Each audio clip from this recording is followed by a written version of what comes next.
magsisimula tayo ngayon ng dessert.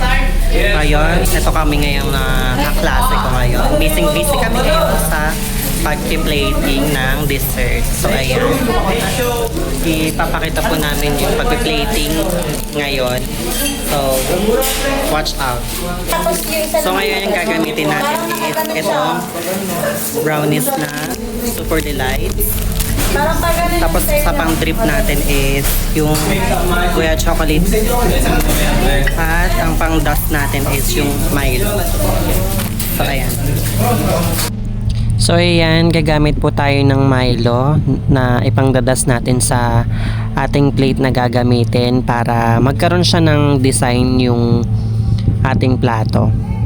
So, ayan, habang nilalagay natin yung Milo is isisift natin siya para kumalat yung yung Milo na ginagamit natin. Parang magmukha lang siya yung parang style alikabok pa siya sa Ganon yung eksena.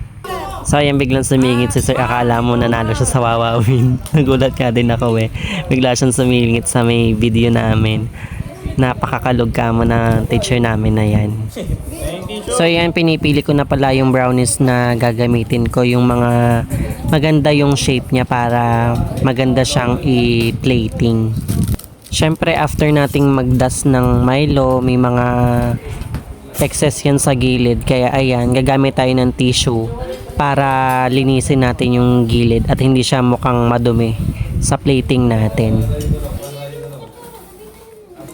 And dito sa part na to is hindi ko nagustuhan yung pagkakaayos ng brownies ko, kaya naguguluhan ako kung paano ko siya itatayo doon sa mismong plato, kung paanong design yung gagawin ko. So after kong alisin yung brownies is nag-drizzle muna ako ng chocolate syrup dyan para magkaroon na siya ng design sa gitna, at dyan ko na ipapinalize yung pinaka design ng brownies ko. Grabe, sobrang hirap pala ng mga pastry chef.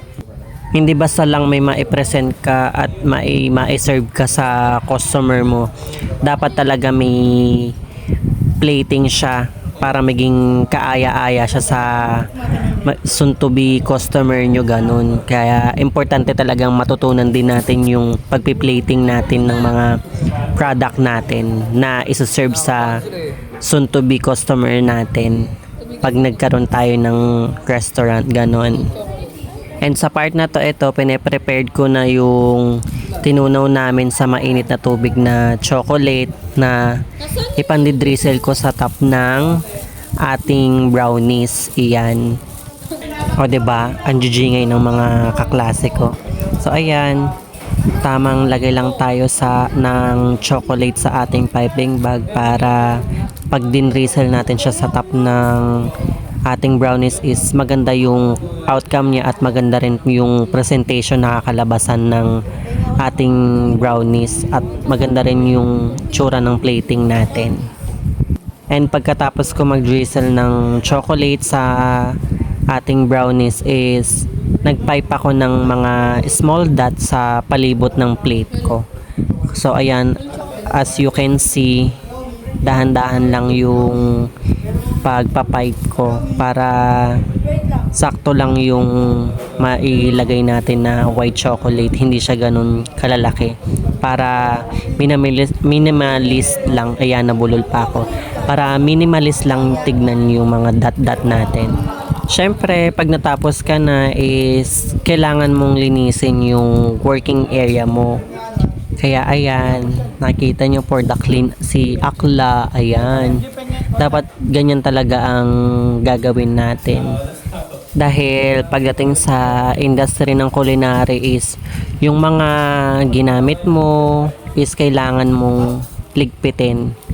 So dahil may sobra silang nuts, so nanghingi tayo sa ating mga naka-naka para may mailagay tayo dun sa ating brownies para magkaroon ng additional design din dun sa ating plating na gagawin. Kaya ayan, thank you sa kanila.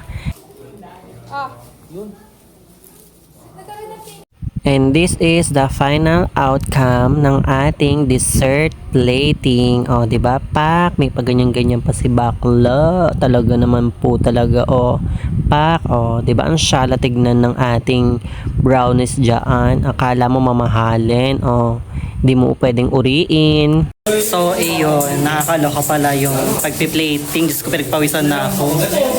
Hirap na hirap ako. Hindi ko maanggulo yung gusto kong plating sa sa brownies ko na ginamit. Nakakaloka. Kaya yung flatops. So, yan. Tingnan natin yung mga gawa nila. Kaya yung flatops.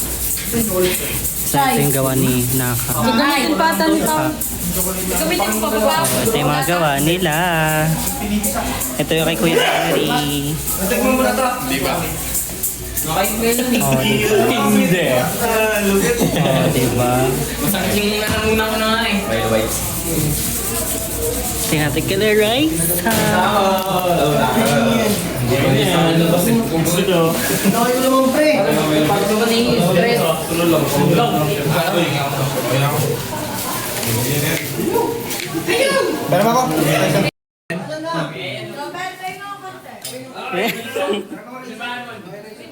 Wow. Ano to? Inspired by? Boracay. Hindi. Sahara Desert. Gabi. O, diba? In 3, 2, 1, boosh!